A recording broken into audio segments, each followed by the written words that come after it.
Okay, al-hadath al-akbar. Okay, inshallah. Here they pray 9:15, right? Yes. All right, I'll try to finish it maybe in maybe 5 minutes. Al-hadath al-akbar. When so mujibat al-ghusl, the my major impurities, mujibat al-ghusl is when are you obligated to do ghusl, and the other one is ma yahrum ala al-muhdith, what is prohibited upon the one who's in a state of major impurity. So the first part, خروج المني يعني باللذة إلا النائم فلا يشترط فيه الدفء. Okay, the first one is when mani is the white liquid, i.e., so when that comes out, the white liquid itself, that is when you're obligated to do wudu. Ghusl, my bad. So even the second one is intiqal manni bil ladha, when it actually moves even within your body, even if it doesn't come out, you have to do ghusl also. Two things. So anytime it comes out the white liquid, or if it moves within your body, obviously with desire, some people may have medical issues, that's a different thing. So if it moves within your body with desire, or if it actually comes out itself, even if it's in your state of sleep, then you'll do ghusl. So let's say if you're in doubt and you see your clothes are soiled, then you will do it out of precaution. So anytime you see your clothes and it's soiled and you're not sure, is it water? In that case, you will do wudu out of precaution. And anytime it moves. Obviously, if you have intercourse, either anything comes out or it doesn't come. In this case, you will have to do ghusl. Islamul kafir, and if somebody becomes Muslim, he has to do ghusl again. Al-maut, this is obviously referring to janazah itself. When you do ghusl for the one who passes away.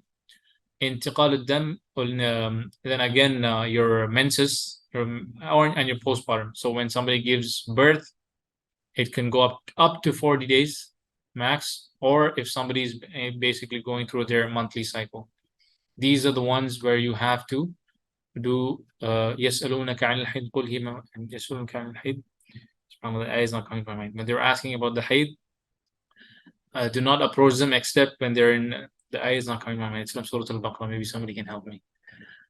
ما يحرم على المحدث الحدث الأكبر. So what are you prohibited from doing when you are in a state of major impurity? We mentioned about recitation of the book of Allah subhanahu wa ta'ala. Labthu fil masjid, i.e. staying in the masjid. Ma yuhramu ala al-muhdith, anything that somebody who's in a state of minor impurity, same thing. So it's two specific things.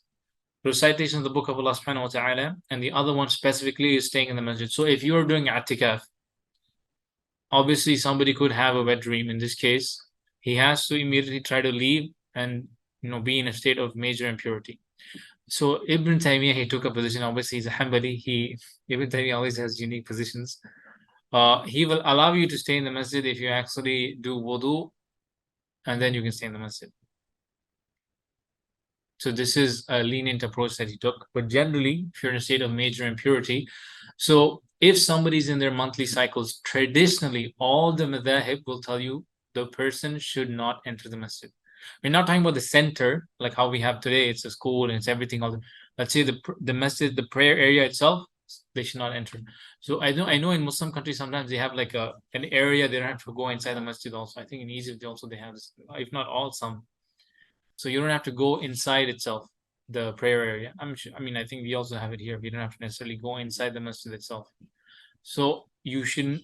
Traditionally, all the madhahib will not allow somebody, or it's not permissible for that person to enter the masjid if they're in a state of obviously major impurity for men, and same thing for the women if they're in their cycles or like their postpartum.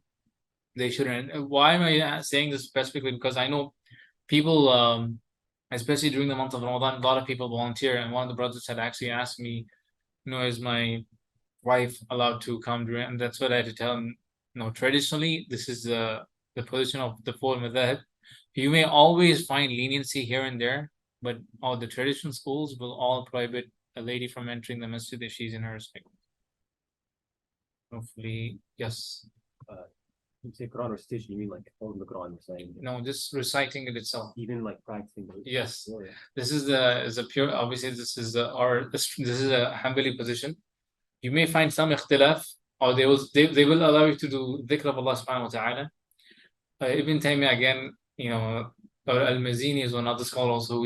There's leniency with some of the other scholars, especially if somebody is a hafid, let's say she's somebody who memorizes the Quran a lot. The scholars, you will find opinions that actually allow you, but like I said, traditionally they would either it be touching or reciting. They don't allow this because of the ayah that we generally mention. But with recitation, you may find leniency, but when it comes to touching the mushaf, it's more strict, so you can wear gloves, as we mentioned. When we're talking about minor impurity, major, it gets you more strict. Should we stop here? Because I know. Yeah, so this is a new section. It's of Tima al-Kharij min Faraj al-Ma'a, referring to obviously the different the cycle, postpartum, the menses, istihada, different types of blood. How do you know which one is?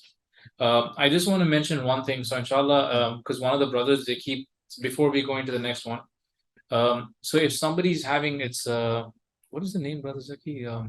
Some people when they leak urine all the time, it's called dribbling, I think.